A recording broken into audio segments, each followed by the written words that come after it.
여러분 안녕하십니까? 꿀잠투의 신원철입니다. 잠을 못 자는 사람들을 해결하기 위해서 여러 가지 방법을 동원합니다. 약을 쓰게 되는 분도 있고요. 제가 계속 말씀드리는 수면 습관 개선 운동이나 활동을 하는 방법도 있죠. 하지만 오랫동안 잠을 못 자는, 즉 일주일에 3일 이상 못 자는 게 3개월 이상 지속되는 분들을 저희가 만성불면병이라고 그랬고, 이런 분들은 뇌가 과하게 깨어있는 뇌의 과각성 때문에 어떤 노력을 해도 잠을 못 자는 상황으로 빠져든다고 말씀드렸습니다. 그래서 이런 3개월 이상 지속되는 거를 불면증, 잠 못 자는 증상이 아니라 불면병이라고 분류한다고도 말씀드렸습니다. 이런 분들한테 해결할 수 있는 방법은 사실 약을 쓴다고 해도 잘 해결되지 않습니다. 의존만 되고요. 중독만 되고요. 그러면 어떻게 해야 될까요? 보통은 인지행동치료라고 하는 교육치료를 하게 됩니다. 이 인지행동치료는 약 한 5가지 정도의 어떤 잠을 잘 잘 수 있는 방법들을 훈련시키는 과정이라고 할 수 있습니다. 우리나라에서는 4주 코스로 대부분 병원에서 하고 있고요. 미국에서는 12주 또는 16주 또는 8주 정도로 우리나라보다 2배에서 3배 정도의 기간 동안 합니다. 일주일에 한 번씩 와서 교육받는 겁니다. 여기에는 수면위생법이라고 하는 제가 영상 올렸던 내용들 있고요.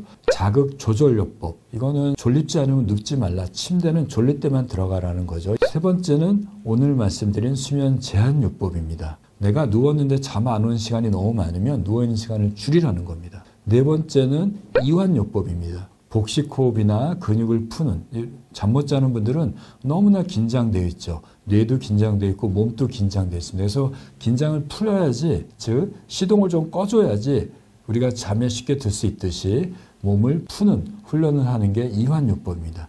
5번째 인지치료입니다. 인지치료라는 거는 잠을 못 자는 분들은 잠에 대한 너무 과도한 걱정을 하고 있어요. 오늘 못 자면 어떡하지? 이러면 치매가 올 텐데 약을 먹을까 말까? 약 먹으면 더 안 좋은 건 아니야? 어디 나한테 암이 있는 거 아니야? 이와 같은 잘못된 생각들, 잠에 대한 과도한 기대, 8시간은 자야 되는데 이렇게 못 자면 어떡하지라는 생각들이 너무 과도하게 돼 있어서 그런 잘못된 생각을 뜯어고치는 치료를 합니다. 이렇게 5가지로 구성된 거를 인지행동 치료에 사용되고요. 이거를 한꺼번에 다 해주는 것이 아니라 1주차, 2주차, 3주차, 4주차 또는 미국에서는 8주차까지 나눠서 그 교육을 반복하고 집에 가서 그 교육을 따라오도록 해주는 방법입니다.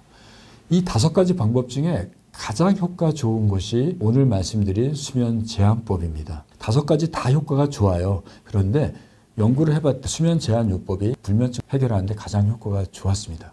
하지만 그만큼 또 어렵습니다. 여러분들이 잠을 못 자는 분들을 한번 만나보면 누워있는 시간이 굉장히 깁니다. 저녁 8시부터 누워 있으세요. 이불을 깔고요.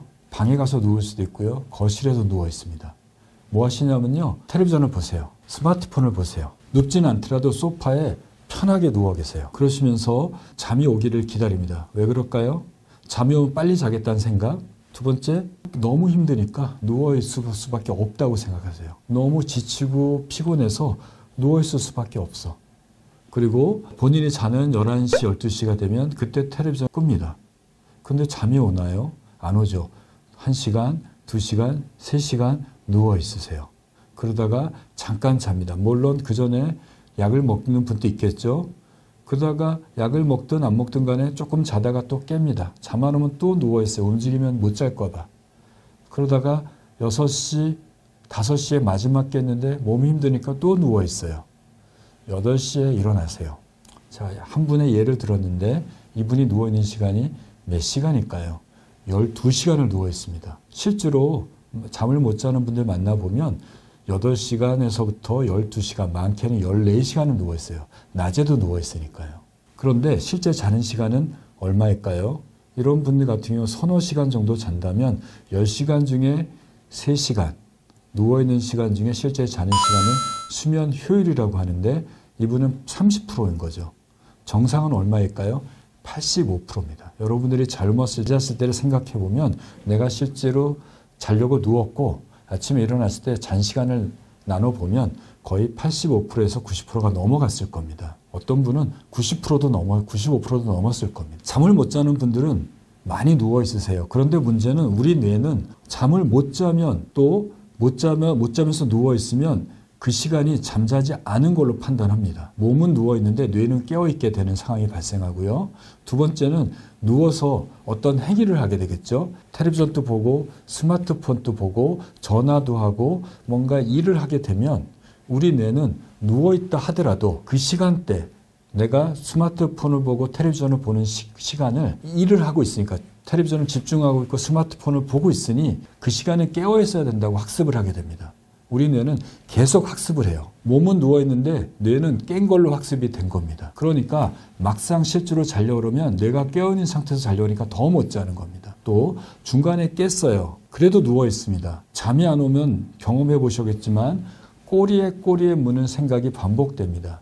쓸데없는 생각, 낮에 있었던 일, 내일 있었던 일, 옛날에 있었던 일, 별것도 아닌 일, 내일 아침에 뭘 해야 될 이런 생각들이 끊임없이 반복되는, 저희가 그걸 러닝 서트라고 얘기를 하는데 반복되는 생각이 계속 돌아갑니다.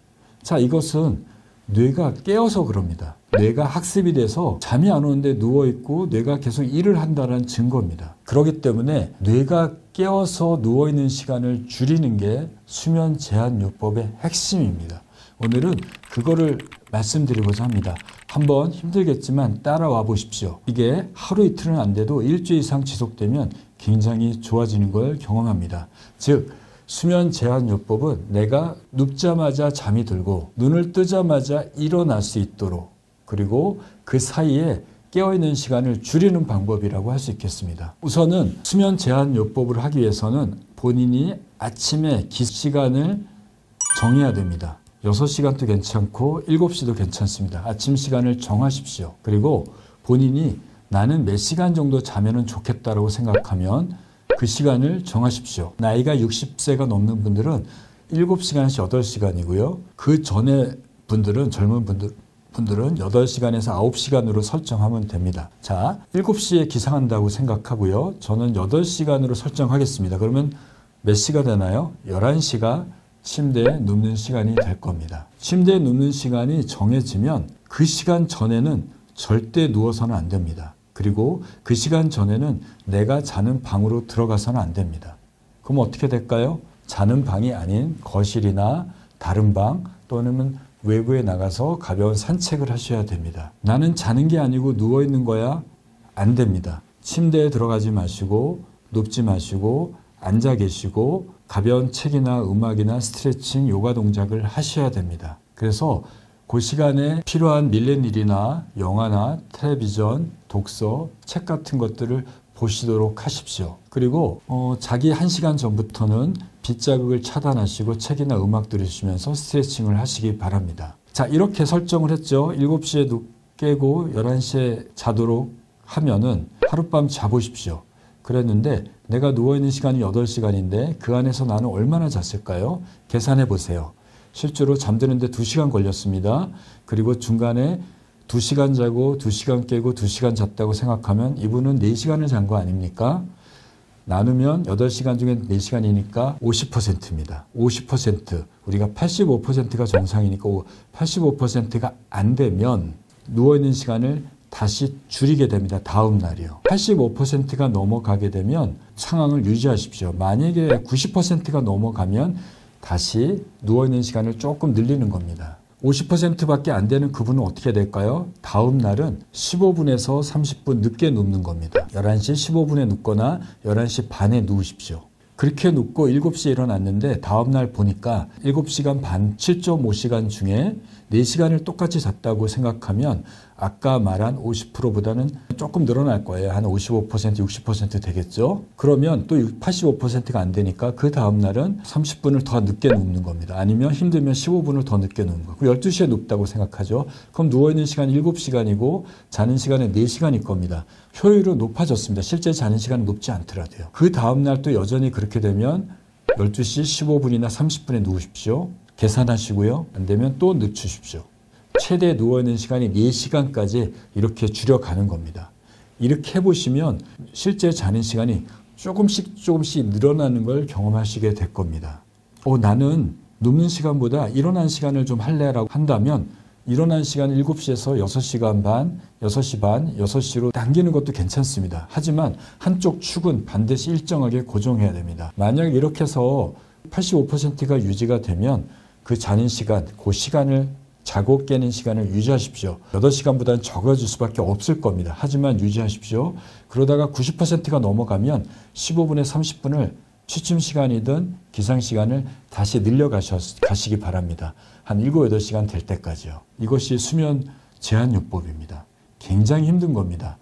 중간에 깨진 거를 토막토막 난 거를 좌우로 밀어서 하나의 토막으로 만드는 과정입니다. 그러니까 눕는 시간을 15분 단위로 늦추거나 일어난 시간을 15분 단위로 당기고 이거를 하루 간격으로 회복하는 겁니다. 어젯밤에 계산해서 어제 잔 거를 오늘 계산하고 오늘 밤을 설정하십시오. 그래서 15분은 줄여야 되겠네. 다시 늦추십시오. 그 전까지는 절대 누우면 안 되는 거고요. 그렇게 하다 보면 이게 중간에 깨는 게 줄고 실제 자는 시간이 늘어나게 되고 그게 충분히 늘어나면 다시 넓혀가서 내가 원하는 시간으로 설정하는 겁니다. 수면 효율은 내가 실제로 누워있는 시간 중에 이거는 자지 않아도 누워있는 시간 포함하는 겁니다. 실제 자는 시간을 나누는 겁니다.